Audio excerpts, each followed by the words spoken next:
Welcome back to the podcast. In this episode, I am chatting to you about inner excellence versus mediocrity. And are you settling? Are you settling? Are you just going through the motions, doing things half-assed, not really knowing and being aware that you're doing things half-assed? So I put it to you, I ask you today, are you choosing inner excellence or are you settling for mediocrity? I have always settled for mediocrity with myself, and my results have always shown. I'm now in my inner excellence mode. And if you, like me, feel like you are just dabbling with lots of things and not really getting anywhere, then this episode is for you. And all it takes is one thing for me to say to make you think, for you to go, bang, eureka, I'm off. I'm out of stuck mode and I am into going after it mode. I'm just back from a fantastic holiday. Joe couldn't make it for family reasons. So it was just me and the kiddos away on a big kind of family reunion for about 10 days. And it was really lovely. However, I must say, I am so happy to be back. I love Ireland. I love everything about it. I love routine. You know that. And I've missed going into coffee shops so much. So let's get stuck into the show. Thanks for listening and I hope you enjoy it wherever you are. What are you up to now? Are you driving? That's one of my favorite places to listen to a podcast. That and walking. I just love it. Recently, I've started actually listening to podcasts when I'm just sitting here having a cup of coffee. I love podcasts and I'm just so delighted that you're actually tuning into mine and getting something out of mine. I read something the other day that really stuck with me, and it's the reason why I'm making this episode. And it's a book called Inner Excellence by Jim Murphy. And he speaks about how embracing discomfort is the key to inner excellence, and that many people run away from discomfort, and that this is the problem. This is why so many of us aren't achieving our goals to the level that we want to achieve them, that we are running away from discomfort. So things that cause discomfort: getting up early, doing a workout, sitting with your feelings rather than eating less food, so sitting there in the discomfort of you maybe not being full and not feeling like you may be eating enough at dinner time or getting enough food in your dinner plate. You know what I mean? You know, when you're sitting there and you're privately thinking, what if this isn't enough? What if this doesn't fill me up? I know this well because this is me. And it took me a long time to crack that habit and to sit and tell myself, it's okay, you're not going to starve. I digress. Everything that we want, truly want, has a level of discomfort in it. And let me just give you an example with me and my fitness, okay? So I have never really enjoyed pushing myself, apart from like maybe a few events here and there, a few challenges here and there. I generally speaking never really used to like pushing myself when it came to lifting weights. I didn't like the discomfort that lifting a heavier weight above my head gave me. I also didn't like the feeling of what doing a press up on my toes felt like. It felt uncomfortable. I felt that discomfort. So for some reason, so part of the reason, for example, I didn't do press ups on my toes is because I didn't like the feeling. I just didn't like that uncomfortable feeling in my body. So I didn't do them for years. Also, it's uncomfortable getting out of bed early in the morning. However, I find the only time I'm consistent, truly consistent with exercise is when I do it in the morning time. But for many years, I didn't like the discomfort that I felt getting up early in the morning. I didn't like that feeling. So I tended to be inconsistent. There would be some mornings that I would go and do my workouts, and then there would be other mornings that I wouldn't because it just felt too uncomfortable. I felt that discomfort, didn't like it, so I stayed in bed. Now, in my inner excellence phase, that was my mediocrity phase, I bring the discomfort that the press ups give me with me. I bring the discomfort that lifting a heavier weight over my head gives me.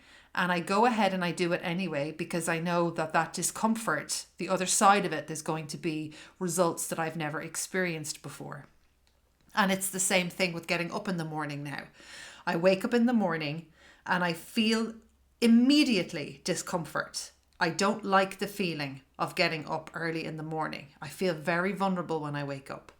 I feel that discomfort. I still get up and I go and do my workout. My results from my fitness has transformed since I have started bringing this discomfort with me and doing the things that I need to do with the discomfort. I have gotten so much more fit. I am so much more strong. And my body, you can tell on my body now for the first time in my life that I actually work out. I have muscle definition, which is something that I actually really am enjoying. And I didn't really know that it was that cool until I kind of discovered it myself, and I'm really enjoying it. So it's this discomfort piece that maybe you and me need to look at today. Where's the discomfort that you're running away from? And the answer is going to take you out of mediocrity and into actually getting tangible results from the effort that you're putting in any area of your life. In our Thriver community, in my Thrive Academy program, we follow something called PAMS. They are action steps to get you healthy in every single way. PAMS standing for your physical fitness, your accountability and support, your hydration, your mental health, and your self-care habits. So let's take, for example, your nutrition, which is in self-care. What discomfort are you running away from that is now stopping you getting tangible results? And let's say those results are you as a woman over 40 being fit, healthy, strong, centered and calm. Okay? All the things that I didn't used to be for many, many years. Your nutrition. This was me, okay? I would overeat at dinner times because I didn't enjoy the uncomfortable discomfort feeling of just having a regular sized portion. I would stress about not being full, that being too hungry after dinner. I didn't like the feeling of eating a regular portion dinner and just sitting there and feeling done. That feeling used to stress me out. So rather than just sit in that discomfort, which is very temporary, I used to eat more. And it was the same with after dinner, sitting on the couch at night time. I used to be watching something at 9 o'clock at night on Netflix, having my dinner. After my dinner, watching Netflix at 9 o'clock at night.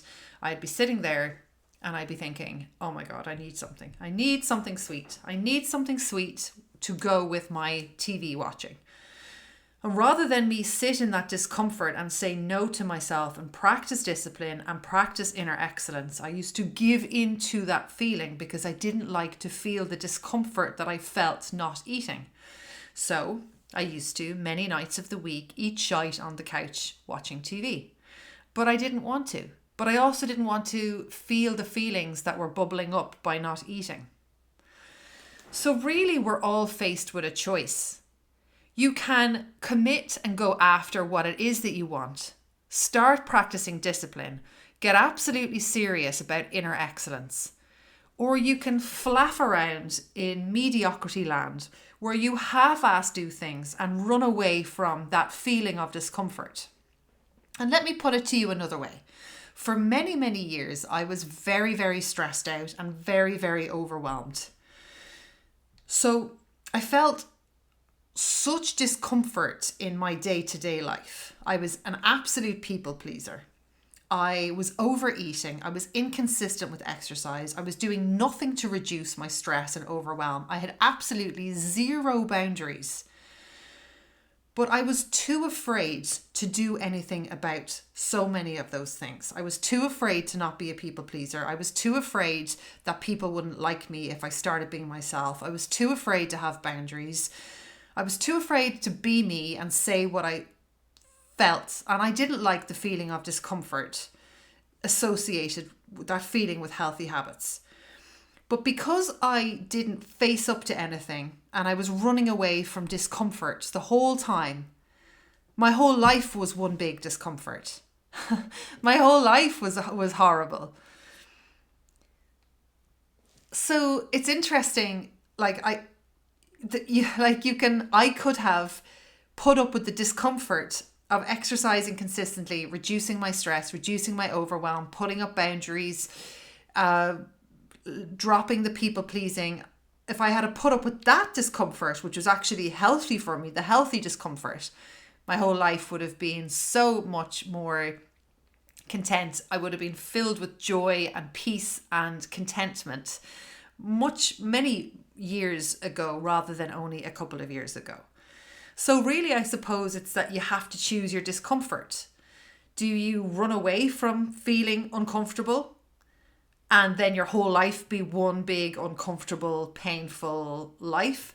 Or do you embrace discomfort in day to day and start to practice discipline and start to say yes and no to yourself when needed and start to actually get serious about committing to the action steps that you know deep down you really want to commit to? And commitment as well.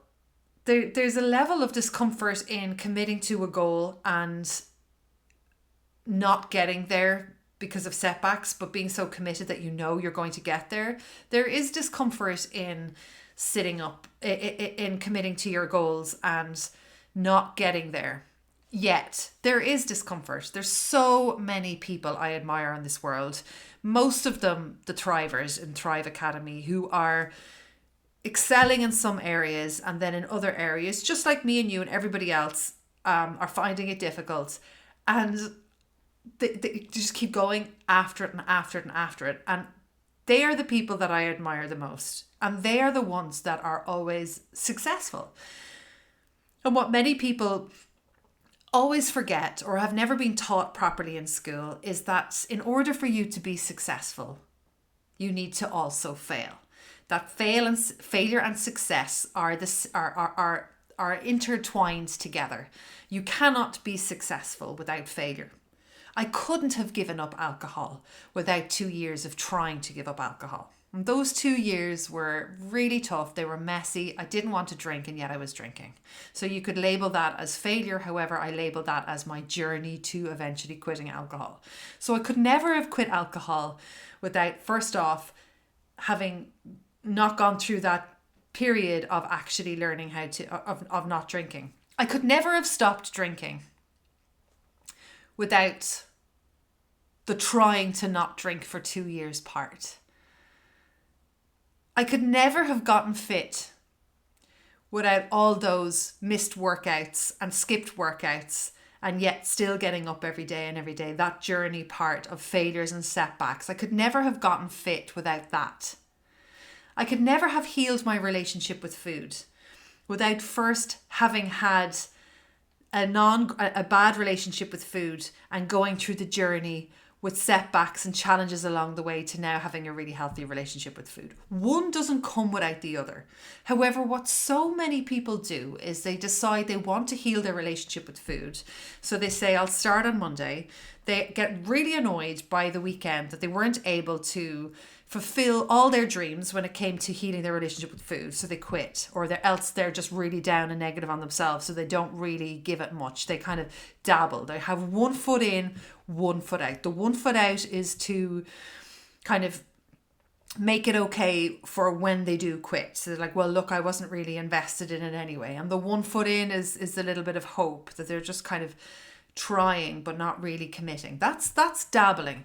And that always pops up when I believe you don't really understand failure and how important it is and what pride you must take and can take in failing your way to success. I used to believe everything about failure was really bad and really scary, and I used to just, if I started to try and eat healthy, or if I started to get consistent with my workouts and I wasn't very good on week 1, by the end of the week, I was eating more rubbish and telling myself what a failure that I was. Over the past couple of years, what I've learned is that this is just a really critical and crucial part to everybody's journey that is aiming to have a healthy habit, trying to embed a healthy habit. It's part of the journey.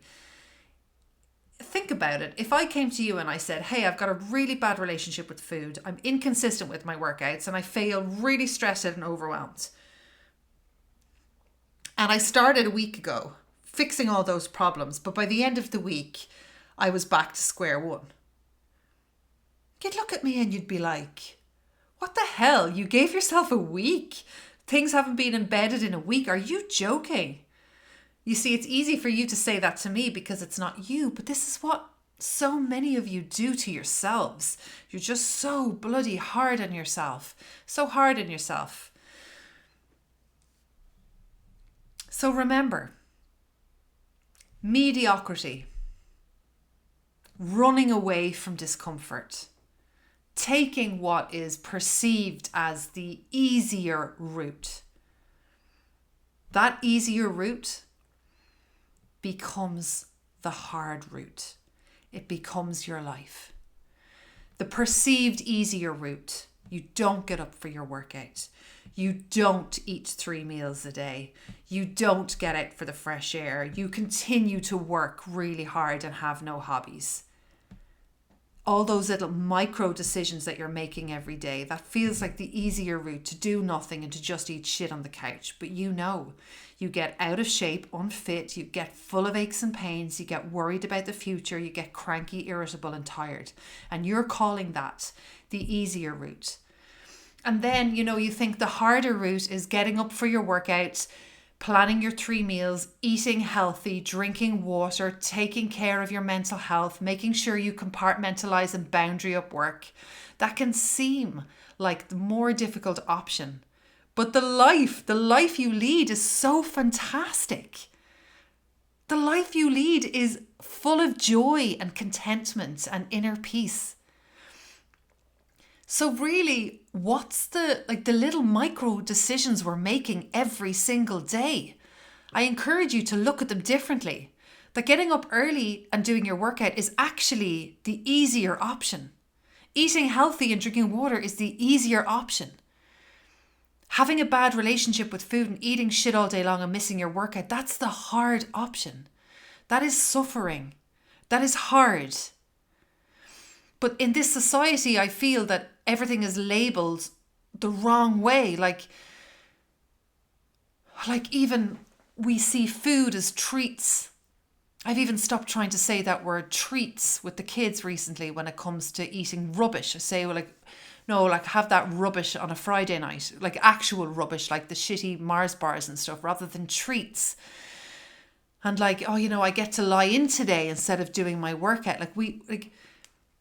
It's important that we aren't how do I explain this well? It's just listen to how you speak to yourself and listen to your wording around the healthy way and the unhealthy way. And very often we thrive in the healthy way, yet the way we chat to it about friends and family is like, oh, it was so horrific. I had to do that. Oh my God, I had to say no to that. I didn't want to eat that tonight.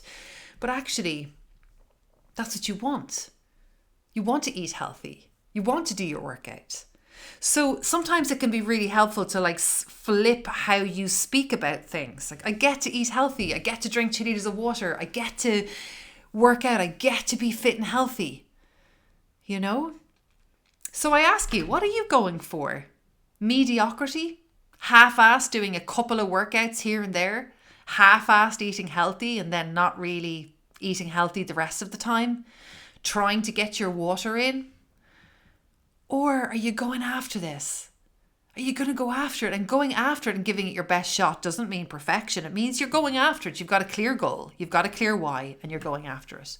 And in that book, Inner Excellence, Jim Murphy talks about, in order to achieve a goal, all you need to do is focus on 4 things every day. Number 1, be present. Number 2, be grateful. Number 3, focus only on what you can control. So focusing only on what you can control is fantastic because so many of us focus on what we can't control. And number 4, give it your best shot. Not give 100% every day. Give what you have your best shot. So if you are living on 40%, you have a head cold, you're absolutely knackered, you're overwhelmed. You give that 40% 100%. You give it your best shot. Be grateful, be present, focus only on what you can control, and give it your best shot. Isn't that so fantastic? I have gone from being so drunk at weekends, living for the weekends, just drink, eating shit on the couch during the week, doing workouts because I think I should, not seeing any tangible physical results on my body, not really getting ever strong and fit and capable, really stressed out, really overwhelmed, all work, no boundaries, no real friends because I was just a people pleaser. I just wanted to make the person that I was with happy.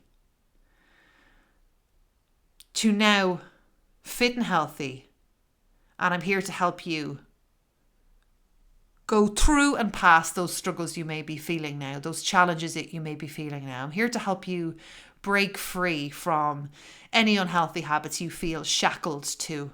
You know that shackled feeling? That's how I felt when I used to drink at the weekends. I used to feel like I'd